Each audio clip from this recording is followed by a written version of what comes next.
All right, well, tonight we're on chapter 40 of Genesis.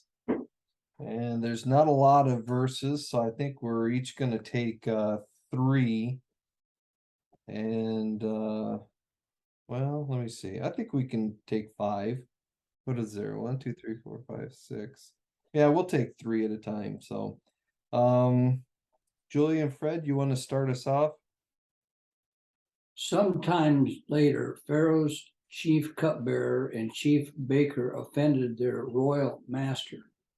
Pharaoh became angry with these two officials, and he put them in the prison where Joseph was, in the palace of the captain of the guard.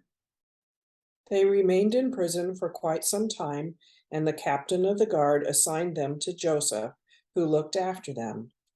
While they were in prison, Pharaoh's cupbearer and baker each had a dream one night, and each dream had its own meaning. When Joseph saw them the next morning, he noticed that they both looked upset. Okay. Cherry, you want to start?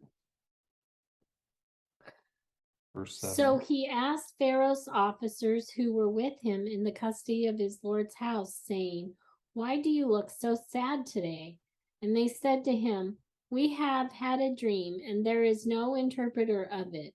So Joseph said to them, "Do not interpretations belong to God? Tell them to me, please." Then the chief butler told his dream to Joseph, and he said to him, Behold, in my dream, a vine was before me." Good evening, Don. Good evening. Are we on 41? We're on 40. We're on chapter 40.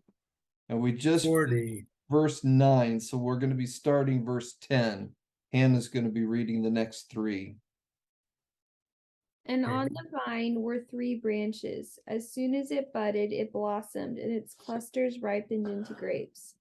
Pharaoh's cup was in my hand, and I took the grapes and squeezed them into Pharaoh's cup and put the cup in his hand.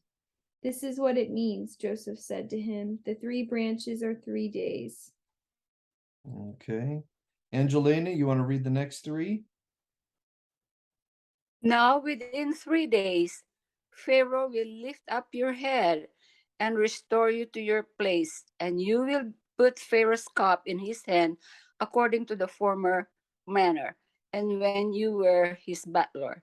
But remember me when it is well with you, and please show kindness to me. Make mention of me to Pharaoh, and get me out of this house. Okay. I think you want to go to 15. For indeed I was stolen away from the land of the Hebrews, and also I have done nothing here, that they should put me into the dungeon. Okay. We'll go back to Julie and Fred. When the chief baker saw that Joseph had given the first dream such a positive interpretation, he said to Joseph, "I had a dream too. In my dream, there were 3 baskets of white pastries stacked on my head. The top basket contained all kinds of pastries for Pharaoh, but the birds came and ate them from the basket on my head." "This is what the dream means," Joseph told him. "The 3 baskets also represent 3 days. 3 days from now, Pharaoh will lift you up and impale your body on a pole. Then birds will come and peck away at your flesh." Pharaoh's birthday came 3 days later, and he prepared a banquet for all his officials and staff. He summoned his chief cupbearer and chief baker to join the other officials. He then restored the chief cupbearer to his former position, so he could again hand Pharaoh his cup. Sure, you want to finish it? But he hanged the chief baker as Joseph had interpreted to them.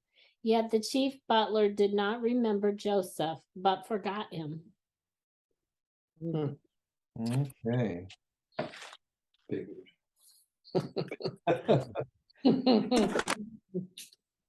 So Anything interesting in this chapter? It's just That, typical. It's just typical that the the first guy, the pastry maker guy, or the what was he, the chief cupbearer? Yeah, he as soon as he got all free, he forgot about everybody else. He could have cared less. Mm-hmm. Kind of selfish. very selfish.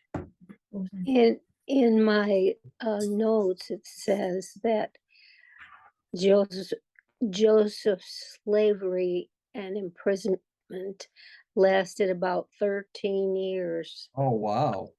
I didn't know that. No, I didn't know that either. I know it said, verse 1 says for sometime later after he first went to, but that's a lot of years. Yeah. It's I funny. I know as we get into the next chapter, it'll be 2 years that he was in after the cupbearer was reinstated, but so that's a long time.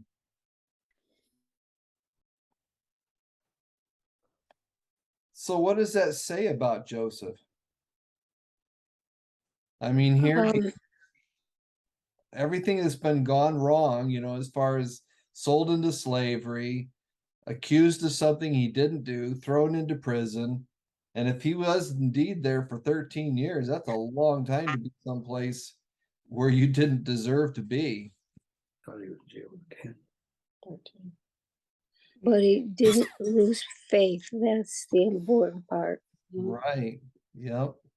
He didn't seem to be surprised at anything that would happen. He'd been through so much and he just kept plugging forward, Yep. Mhm. never giving up. So do you think he felt that God had a purpose for him to be here? He had to have Mm-hmm. keep his faith. Yeah. I think that's one of the lessons that we're learning in our quarterly. It's the crucibles that we all go through. You wonder why are we going through this? Why, even especially when we're innocent, when we haven't done anything wrong or whatever, why are these trials coming on us? And I think Joseph is kind of a perfect example of the attitude that we should have when we go through trials. It's not an attitude I often have, I know that. Yeah. My attitude is sometimes anger, can't figure out why I'm going through this, and certainly not having a very positive attitude while I'm going through it. Yeah. Patience gets very thin often. Yes. Is there anything wrong with asking the question why? Why God? I don't think there is. I don't think so I either. hope not, because I sometimes do that, Regularly. Yeah, kind of regularly. I do too. Well, we read David in a lot of David's Psalms. He asks God why. But isn't that part of a relationship? Well, sure. We always ask our dad, why did you beat us? Why did you not Yeah. feed us? Yeah. Why did we get the belt tonight Right. and yesterday morning? Mhm. Well, I think part of asking why is a part of a relationship with God too. That's God right. would much rather us ask him why than not talk to him at all. That's right. Yeah, it's always good to have a ongoing conversation with our Father. Mm-hmm. Even if it's angry. Yeah, I would think so. Well, our Father became disappointed with us, and but that's in a family. I guess that's how you love is is you guide, and Question. people slip, fall, and you guide them through that, and Mm-hmm. it's a learning process. Right. There's a few more characteristics that come out about Joseph. What was he in charge of? The prison, Before Yes, that, it he had a said really good job in shape. right. He was put in charge of all the prisoners. yeah, And it said that the warden had no worries because Joseph took care of everything. And so one of the that's things right. in this story is that he noticed that the cupbearer and the baker were upset. Yes, Why would Joseph care if they were upset? So they're just another prisoners that are upset. Because he was a godly man. That was his yes, job, and take care of them all. Right. and he wanted to mentor them if he could, Mm-hmm. help a person in distress. He was just a good person. Yeah. Mm-hmm. He must have cared. He must have cared for the prisoners that were there.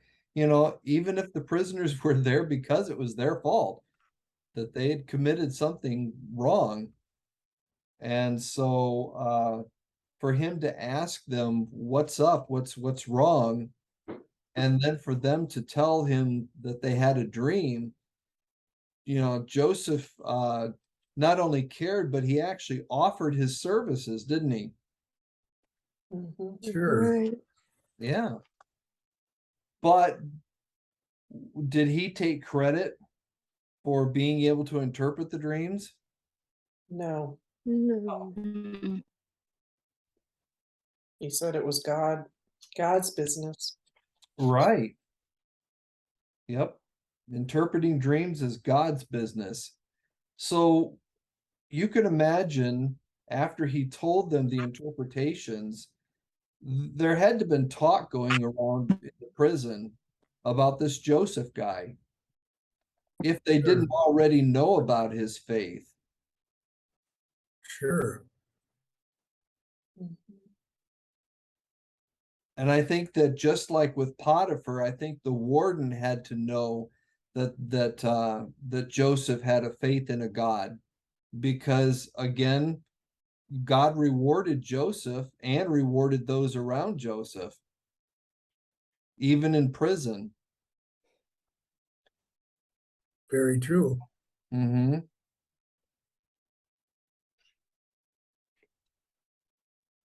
It was 13 years. Was it? Because he was 17 when he dreamed the dreams. And he was 30 when he went before the Pharaoh in Egypt. Hmm.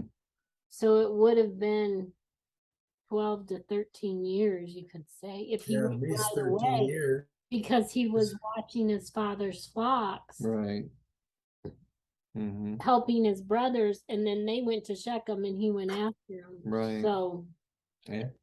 Yeah, it had to have been somewhere around that then. So when he was kind enough through God's help to mention about the dream, what was going to happen, and he said, "Would when you get there to back to Pharaoh, could you just mention to him that I've been here a long time? Right. Maybe you could just mention that to him, then Mm-hmm. maybe I could get out of here." Right. but it doesn't tell us that was 13 years of a slave and prison. So it doesn't tell us how long Right. he worked for Potiphar. He Right. might not have been in the dungeon that long. We don't, yeah, I'm not really sure that it says. We know at least 2 years because it was the 2 years. Right. Well, and he would have had to have worked his way up in the prison too for the warden to have been able to trust him. So that would have taken some time. But even that's a long time The, being in a prison, being innocent. Yes, Angelina? the lesson that I could see in this chapter 40 is that if we're right with God and we follow God's commandments, we have a relationship with our God. Mhm. Wherever we go, we will be a blessing to people. God's blessing will be with us always. And that's what I can see with Joseph, because he was right with God. So wherever whether he's in prison or anywhere, God's blessing can be seen in his life. And he was a blessing to people. Absolutely. I think that's the main theme of this chapter, is that no matter where you are, if you have faith in God, you not only will grow yourself, but you will also influence those around you too. I was just going to add one of the things I see is when you're right with God and you're growing in Him, there's contentment because you don't hear of Him not being not content. I mean, He's obviously working and maybe He didn't like it, but it still seemed like there must have been a contentment for Him to be helping other people and rise the way He did in the prison. It's like it wasn't an angry whatever, he was Or just bitter. contented. Right. Yeah.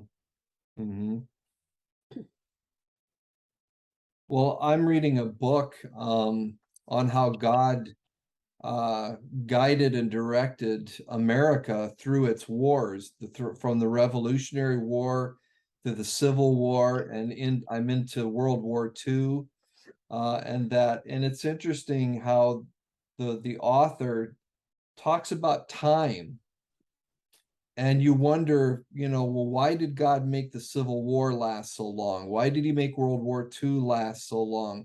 But he goes into depth that there are reasons and purposes that God allows things. And if those things didn't happen, our history would have been much, much different than what it is. And I think it's the same thing here, as we will learn that he's Fred mentions the cupbearer. Well, why didn't the cupbearer remember Joseph? Well, imagine when we get into the next chapter, it said it took him 2 years to finally mention Joseph's plight. And the only reason he mentioned it is because of his ability to interpret dreams. Well, imagine if Joseph would have gotten out right away. Who knows? Maybe he would have headed for home. Maybe he would have no longer been a slave. Whatever happened, would he have been able to be there for the famine that was about to come? That's a good thought. Yeah. So God has a purpose for even our suffering, for however long it takes. And I think that's where our faith has to go. Again, it's hard. I know I hate it. I hate being uncomfortable. I hate doing things I don't want to do, or being in positions that I don't want to be in. But it's stories like this that tell us there's a purpose, there's a reason for it. And we just have to kind of, even in our own lives, I think we can look back and we can see things that have happened that we hated going through, but then you're kind of like, oh, that's why I had to go through this, or that helped build my faith in this area. So I think that, just as Angelina said, I think one of the biggest lessons in this is contentment, knowing God has a purpose for everything, and having a as positive an attitude as you can while you're going through it, to be able to say, Lord, I know this is a purpose in this. I don't like it. I'm not comfortable, but Lord, please give me the strength to be able to be content, and to continue to believe and have faith that there's a reason for this. Any other thoughts? Just hold on. Yeah.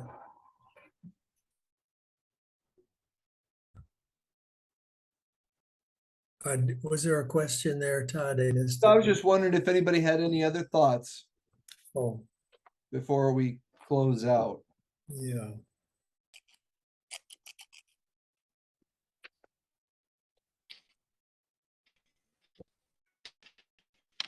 All right, well, if there's nothing else, we'll go ahead and stop recording.